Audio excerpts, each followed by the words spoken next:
Buenos días con todos. El día de hoy tenemos la clase de personal social. Vamos a orar en el nombre del Padre, del Hijo, del Espíritu Santo. Amén. Padre nuestro que estás en el cielo, santificado sea tu nombre. Venga a nosotros tu reino. Hágase tu voluntad en la tierra como en el cielo. Danos hoy nuestro pan de cada día. Perdona nuestras ofensas como también nosotros perdonamos a los que nos ofenden. No nos dejes caer en la tentación, líbranos del mal. Amén. En el nombre del Padre, del Hijo, del Espíritu Santo. Amén. La clase pasada estuvimos viendo acerca de los gobiernos locales. El día de hoy vamos a ver acerca de los gobiernos regionales. ¿Qué es un gobierno regional? Un gobierno regional, específicamente vamos a hablar de los gobiernos regionales del Perú. ¿Qué son los gobiernos regionales del Perú? Son instituciones públicas encargadas de ¿qué? De la administración superior de cada uno de los departamentos. Son considerados personas jurídicas de derecho público, con autonomía política, económica y administrativa en los asuntos de su competencia. Los gobiernos se componen en dos órganos, un consejo regional y un gobernador regional, que hasta el 2015 se usó el término de presidente regional. Según el ordenamiento jurídico peruano, la gestión de los gobiernos regionales corresponde al gobierno o nivel regional. Este nivel de gobierno fue introducida en la legislación peruana con la puesta de la vigencia de la Constitución del 79, pero inició su activación, se dio a conocer en la forma de la actualidad que lleva a partir del año 2000. Al modificarse esa constitución para añadirla, en el proceso se contempla en ella y en el orden jurídico peruano todos los departamentos del país de integrarse para conformar regiones mediante el referéndum hasta la totalidad del territorio que se encuentra regionalizado, salvo la provincia constitucional del Callao, que está aparte de eso, que tiene su propia normas y leyes, y la provincia de Lima con autonomía regional por ser capital de nuestro país. Tiene su propia municipalidad pública, tiene su propia municipalidad, tiene su propia municipalidad en funciones de gobierno regional, como la municipalidad provincial. Y así cada departamento tiene su propia municipalidad, el cual tiene diferentes funciones que cumplir. Este gobierno regional tiene también su estructura. ¿Cuál es la estructura de este gobierno? Primero vamos a ver un video para luego empezar a tocar el tema. Saber las funciones del gobierno.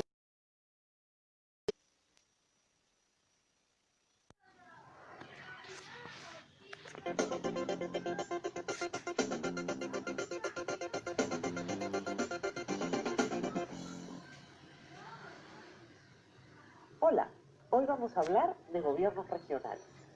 Empecemos diciendo que el Estado peruano es unitario y descentralizado. Unitario por oposición a los Estados federados, es decir, el Estado que se forma por la unión de varios Estados. Y descentralizado por oposición a los Estados concentrados en un nivel de gobierno. ¿Qué quiere decir entonces que el Estado peruano es descentralizado? Quiere decir que se organiza en niveles de gobierno.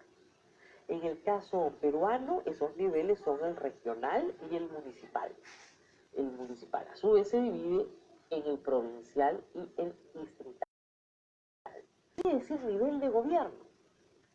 Quiere decir que las autoridades democráticamente elegidas tienen competencias legislativas y administrativas sobre el territorio que gobiernan, de acuerdo a las atribuciones concedidas por la Constitución y la ley. Así, el nivel más grande incluye el más pequeño, pero cada nivel a su vez tiene competencias y atribuciones propias. ¿Cómo se organiza políticamente el territorio? Las circunscripciones administrativas, llamadas departamentos, son la base geográfica de las regiones. Cuando por referéndum uno o más departamentos decidan integrarse sobre la base de áreas contiguas, se comenzará el proceso de regionalización, propiamente dicho. Hasta la fecha, el único proceso de referéndum llevado a cabo resultó en una negativa a las uniones propuestas. Las regiones siguen siendo hoy departamentos en su extensión geográfica. Además es región la provincia constitucional del Callao. Las provincias del departamento de Lima constituyen también una región y la provincia de Lima constituye región administrada por la Municipalidad de Lima. ¿Cuáles son los órganos de gobierno de las regiones? La presidencia regional, que actúa con facultades ejecutivas. El Consejo Regional, que actúa con facultades legislativas y fiscalizadoras. El Consejo de Coordinación Regional, que actúa como órgano consultivo y de coordinación con las municipalidades, integrado por alcaldes provinciales y representantes de la sociedad civil. ¿Cómo se eligen estas autoridades? Por voto universal se elige presidente, vicepresidente y consejeros regionales por un periodo de 4 años.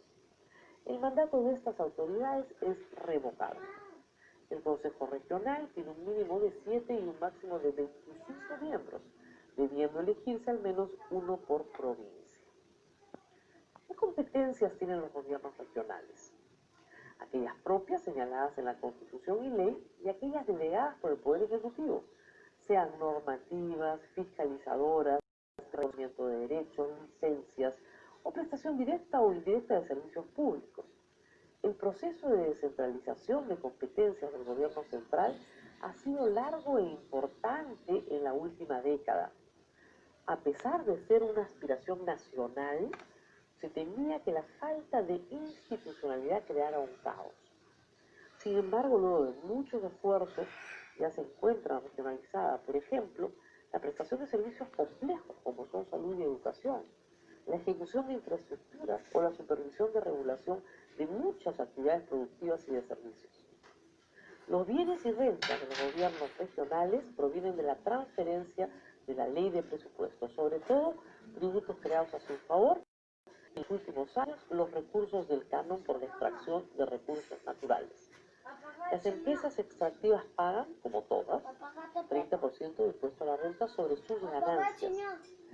La mitad de este ingreso fiscal se asigna para el presupuesto regional, constituyendo una renta importantísima para el desarrollo de infraestructura. Finalmente, cabe recordar que las regiones no son estados, por tanto no tienen competencia para crear su propia constitución. De no ser así, no podría ser unitario.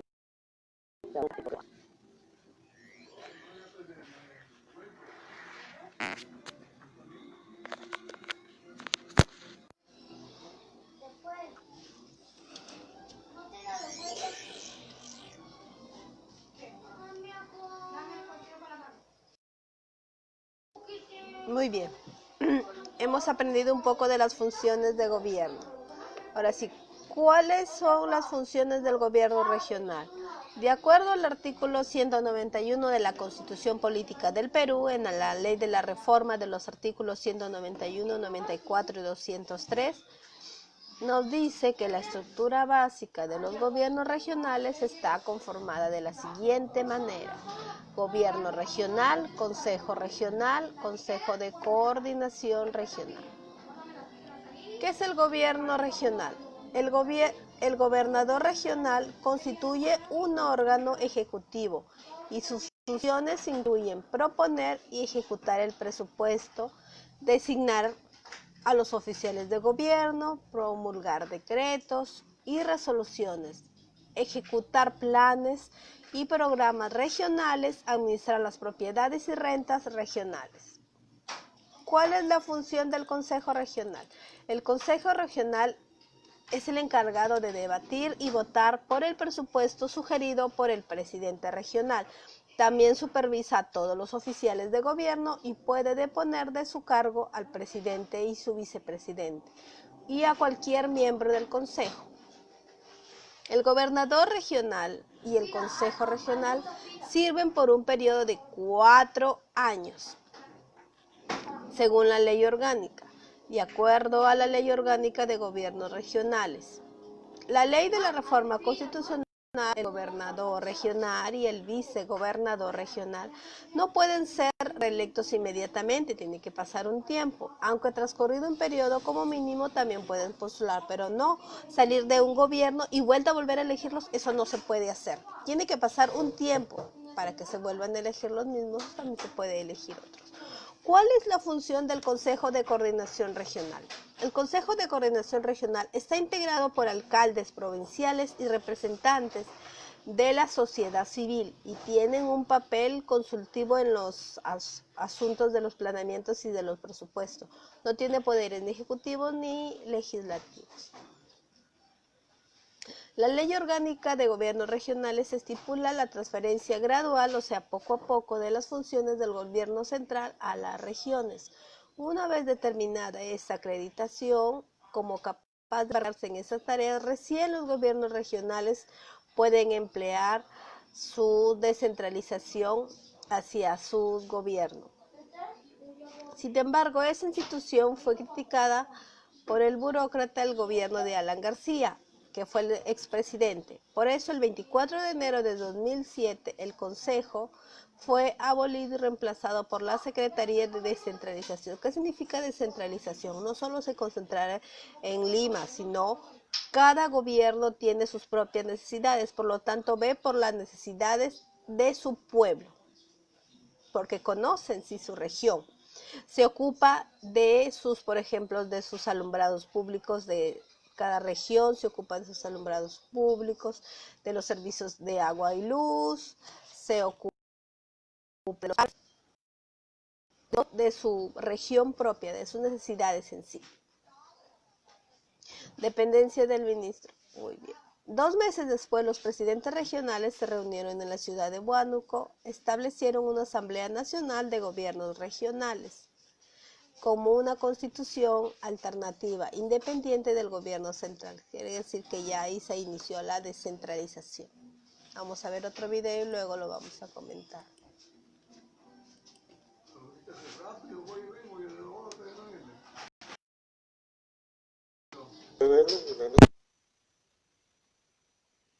De esta maestría virtual en gobiernos regionales y locales, nuestro curso Derecho Administrativo 1.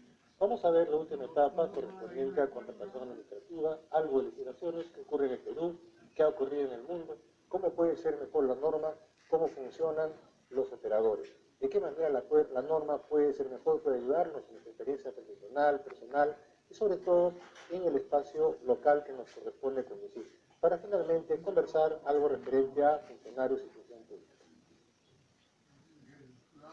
Cuando definimos y tratamos el contrato administrativo en esta última semana, tenemos una definición particular y a la vez sugerimos que cuando investiguemos, tratemos también de impulsar una definición propia, habida cuenta, y lo reiteramos, que se trata siempre de investigar y proponer alternativas nuevas doctrinarias devenidas de nuestra propia experiencia. Decimos nosotros que el contrato administrativo representa una forma de negocio jurídico público. Negocio jurídico porque sabemos nosotros perfectamente que el contrato es una institución que viene, si bien es cierto, tratada con mayor riqueza en el derecho privado, el negocio jurídico es una forma esencial y especial de contrato, es la figura favorita. Decimos público porque acá el actor principal es el Estado, que impone las reglas, que dice cómo van las cosas, cómo no van, cómo se modificarían y cómo podrían darse en relación con los particulares que quisieran participar. Esto se conoce como la cosa pública. Mediante este negocio jurídico público entendemos que se externaliza la voluntad manifestada en realidad. Decimos manifestación de voluntad para ir a tono, como dice la doctrina, pero se ha caído en cuenta de que el término más adecuado viene a ser voluntad manifestada y referida siempre a la actividad del Estado administrativa según sus diferentes órganos y lineamientos. Es un contrato, implica un contrato en particular, que vamos a ver que tiene algunas especificidades, tiene elementos, caracteres y efectos diferentes, en esencia, a la contratación entre particulares. Ahora bien, habrían y se darán gran cantidad de situaciones diferentes, como algunas que vamos a desglosar en esta mañana. Hemos escogido dos autores para conversar y para analizar, cuyos aspectos se refieren de manera doctrinaria a la contratación pública. Si bien es cierto, la doctrina no obliga, no va a servir de alguna manera a ver y a verificar si se daría o no se daría la contratación. Para Rafael Bielsa, implica el término convención, ¿correcto? Ajeno un poquito al contrato. Utiliza la fórmula romanista de la cosa pública. Vamos a recordar nosotros que la contratación pública es antiquísima, pero tenía una concepción diferente. Antaño, ejemplo de contrataciones públicas son, por ejemplo, o licitaciones, las grandes obras faraónicas que se daban, en las cuales el faraón decidía una obra tal en virtud de una divinidad o para perpetuar su nombre. Se convocaba así, son las primeras formas de licitación, a los mejores arquitectos, a los mejores constructores, para edificar templos y demás. En época también, nosotros sabemos, todo se hizo convocando a los mejores. Pero ¿qué pasaba? No había mejores, no, simplemente se hacía bajo los términos de obediencia. En términos modernos, Bielsa señala que es una convención que crea derechos y obligaciones para el Estado como persona de derecho público, con otra persona. Por esto, el fin siempre es público porque sabemos nosotros quién a mejorar, quién a propender sobre obras, sobre beneficios, sobre puentes y demás. Para Kazan, la fórmula implica algo un poquito más moderno. Representa para él todo acuerdo de voluntades, generador de obligaciones, celebrado por un órgano del Estado. Es decir, él especifica que no sería ya el Estado, sino un órgano en particular el que podría contratar. Y efectivamente, como hemos mencionado ya, surtiría efectos en relación a terceros. Las características, vamos a ver, tienen alguna diferencia ya y la vamos a profundizar, o más aún, con lo que sería la parte privada. ¿Qué se entiende por un contrato administrativo en el ámbito público? Una voluntad desigual. Ojo, si decimos que es desigual, subordinada a otra, rompería en apariencia el principio de igualdad de partes o de uniformidad de criterios administrativos, porque el Estado va a tener el ius imperio o el ius variante, es decir, la facultad de normar y la facultad de variar la norma que él mismo ha dado. Por eso hay corriente.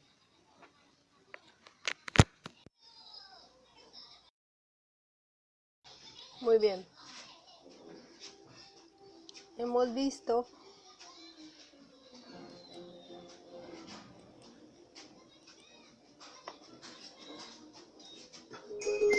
vamos a ver la función que hace un consejero regional.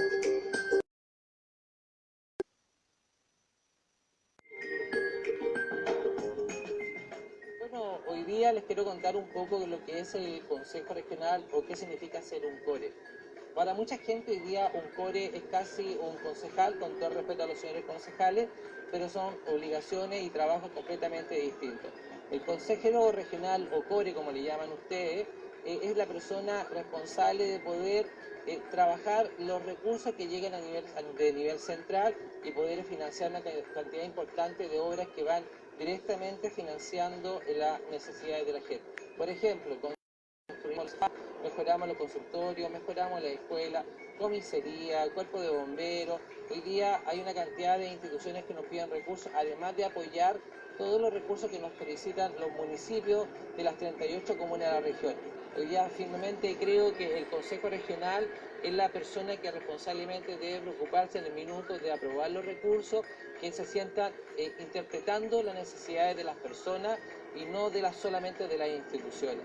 El Consejo Regional es la institución que tiene que ser capaz de poder abrir las puertas del Consejo Regional para todos. Desde que llegué como core me preocupé del día 1, el Consejo Regional, antes que era un grupo elitista de personas, hoy día el Consejo Regional es de todos los ciudadanos, pueden ingresar cuando ustedes quieran. Hoy día la ocupan las organizaciones, o sea, el Consejo Regional es para los ciudadanos. Mi trabajo con ustedes es seguir abriendo las puertas del gobierno a las personas, como lo he hecho hasta el día de hoy.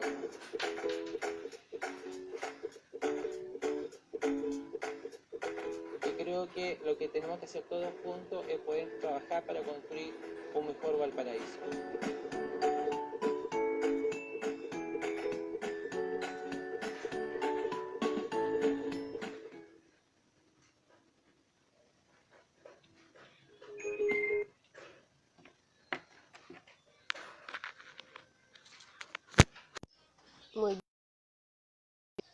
Hemos visto cuál es la función de un consejero regional. Hemos conocido un poco más de su trabajo, de lo que significa ser gobiernos regionales. Es bueno conocer esto para ser parte de nuestra cultura. Conocer nuestra cultura es importante.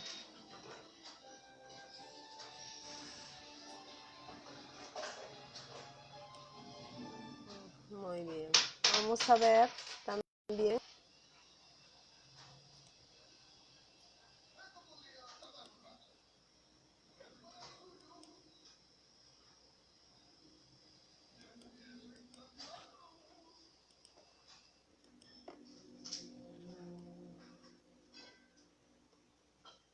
algo muy bien.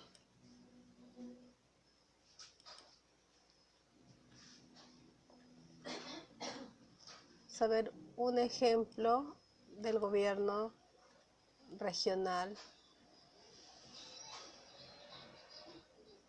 de Huancavelica.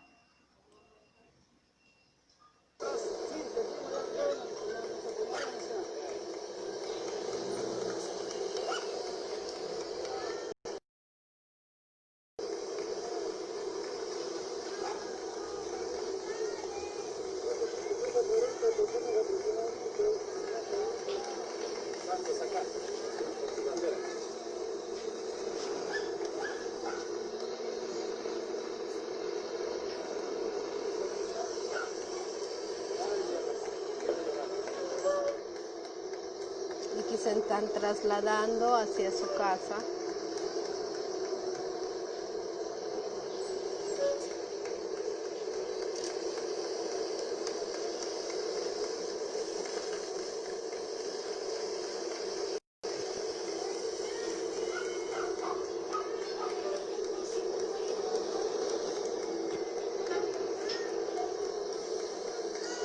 Más de 8 buses trasladan a personas hacia su casa. Cuando están en la cuarentena ahí, se van. Este es el gobierno de Huancavelica que estamos viendo que ha hecho esta acción. Es un hecho posible que debemos recargar.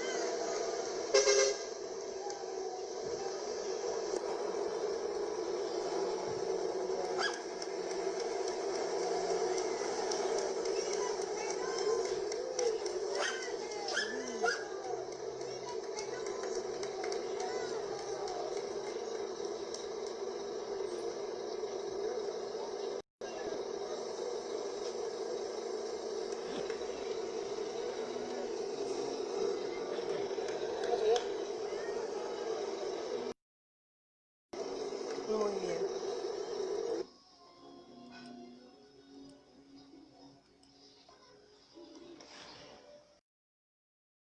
Señala la situación. ¿Qué es lo que se trata? Vamos a ver más adelante de defender el interés general. El Estado es quien propone las normas en realidad, y el particular, en el punto segundo, vemos es quien se va a someter, va a crear objeciones, condiciones y otras modalidades de este negocio jurídico público, pero sujeto siempre a la negociación, en la cual siempre debe defenderse el interés público. El Estado es quien se desenvuelve acá y la relación no es necesariamente comercial. Acá un acápite muy importante. Al intervenir el Estado se daría desde un punto de vista una corriente mixta y desde otra de repente una corriente un poco particular, siempre devenida de elementos del sector privado. Esta regulación va a mostrar elementos de derecho público y privado, claro que sí, porque una norma va a nutrir a la otra, ¿correcto? Y el sistema es bastante complejo. En apariencia lo hemos conversado ya. No definiría mucho el contrato privado, pero cuando la administración interviene se tendrá, como lo estamos viendo, algunas situaciones excepcionales.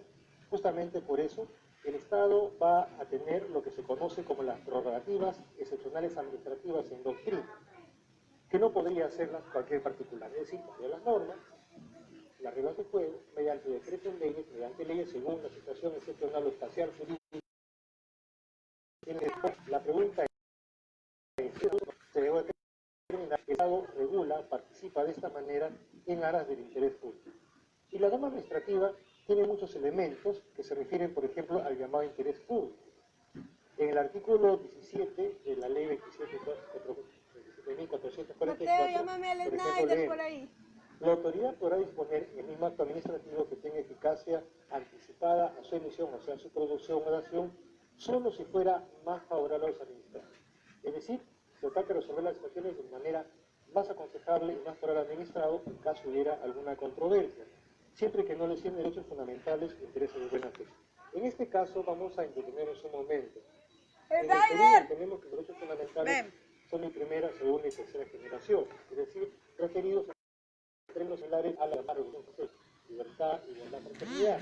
Cuando se daba, derecho a la libertad como derecho fundamental, en segundo término, de igualdad, por cuanto nacían derechos sociales reconocidos a los demás, y fraternidad, por tanto se hablaba ya de derecho al medio ambiente, el derecho a una vida mejor. Pero hay el cuarto derecho. Para algunos, como Norberto Bobbio, el cuarto derecho implicaría no otra cosa que los derechos a la supervivencia. En términos actuales se entiende que el poder del Estado aplicado a esta nación sería de tal manera que crecería aún más. El artículo 56.3 de la misma norma administrativa regula otros factores y otra serie de aspectos que vamos a ver de qué se trata. En ese caso es particular, siempre lo será, está regulado en la norma. ¿Acaso no lo hemos visto? ¿Acaso no lo hemos aplicado como debería ser de la mejor manera? El artículo 56 señala deberes generales de los administrados en un procedimiento. Los administrados, respecto al procedimiento administrativo, así como quienes participen en él, tienen los siguientes deberes generales. En el inciso tercero se lee: proporcionar a la autoridad cualquier información dirigida a identificar a otros administrados no comparecientes en el interior del procedimiento. Se trata en este caso de la transparencia en la contratación pública, que es un principio general, no está regulado en la norma, pero definitivamente se ha pensado que esto tiene que ocurrir. Y la figura de los terceros. Siempre pero estos terceros, de la ley 27.444 nos señala: terceros administrados, si durante la tramitación de un procedimiento es advertida la existencia de terceros determinados no comparecientes cuyos derechos e intereses legítimos puedan resultar afectados con la resolución que sea admitida, dicha tramitación y lo octavo le debe ser comunicado mediante citación al domicilio que resulte conocido sin interrumpir el procedimiento. ¿Qué es lo que ocurre en la práctica? En oportunidades, quienes participan en un contrato administrativo pueden no parecer. La ley, en este caso estamos viendo, exige que no se interrumpa el proceso y lo que se conoce como los terceros administrados determinados. Se ha determinado que quiere que el Estado tenga la total certeza de con quién contrata y con quién lo está haciendo.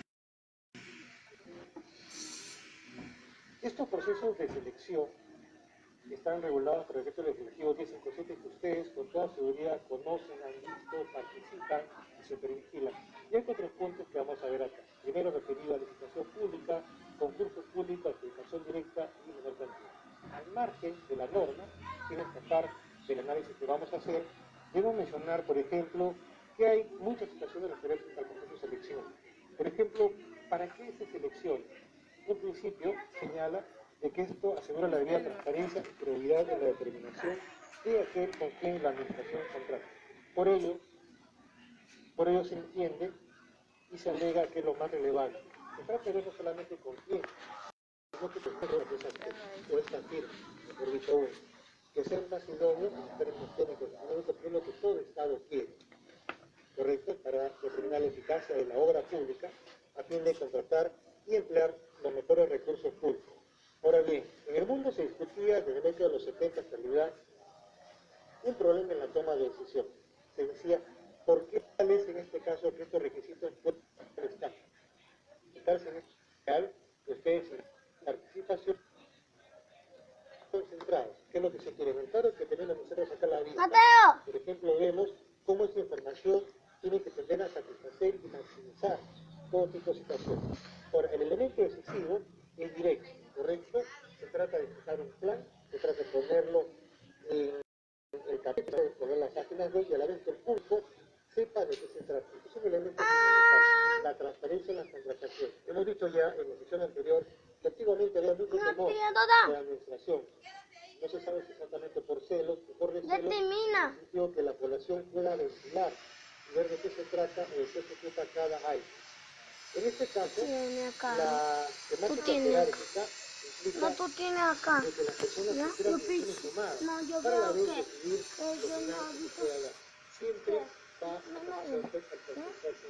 ¿Qué es lo que se quiere acá? De manera jerárquica hay un aspecto teniéndole siempre presente de manera intelectual. Antiguamente, la flexibilidad en el Estado era de repente acaso imposible de pensar. Maraña de normas, estructuras de repente impenetrables, y de repente fue empleado público al funcionario a los privados.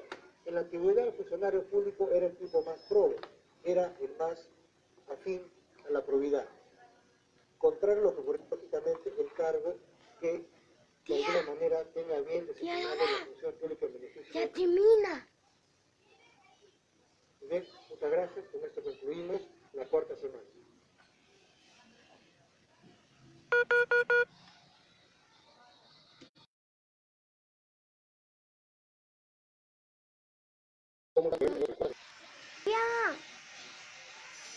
Ya. Ya terminó.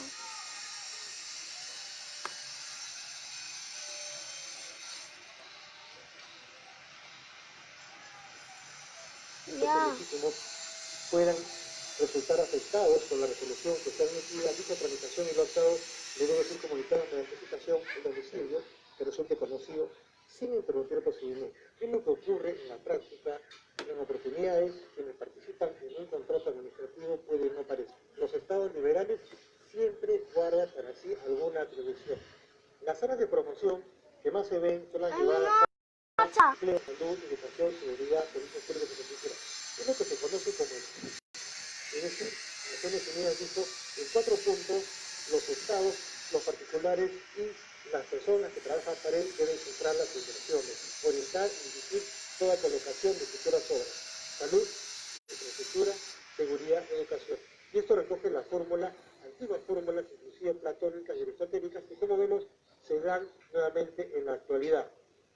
Mateo. La función pública implica también algo antiguo. El término función implica motricidad, como estamos viendo nosotros, es decir, actividad, dinamismo. Ahora bien, la función pública que tenemos actualmente implica cumplir solamente lo que el empleado público o funcionario está escrito en el voto, en el MOP, o de repente en un PIB. No. Se trata de ir a aspectos jurídicos públicos administrativos funcionariales. El funcionario público entonces debe ser un operador. Definimos esto y señalamos esto. Debe ser un operador porque este tiene que cumplir procesos. Entendemos, en términos actuales, la administración debe recoger la iniciativa administrativa que hemos mencionado ya, pero también un amplio compromiso organizacional administrativo. Se trata de que en particular tenga conciencia que si bien es cierto en el Estado la remuneración puede ser muy amplia, la función es muy pequeña. Ahora, este vocablo público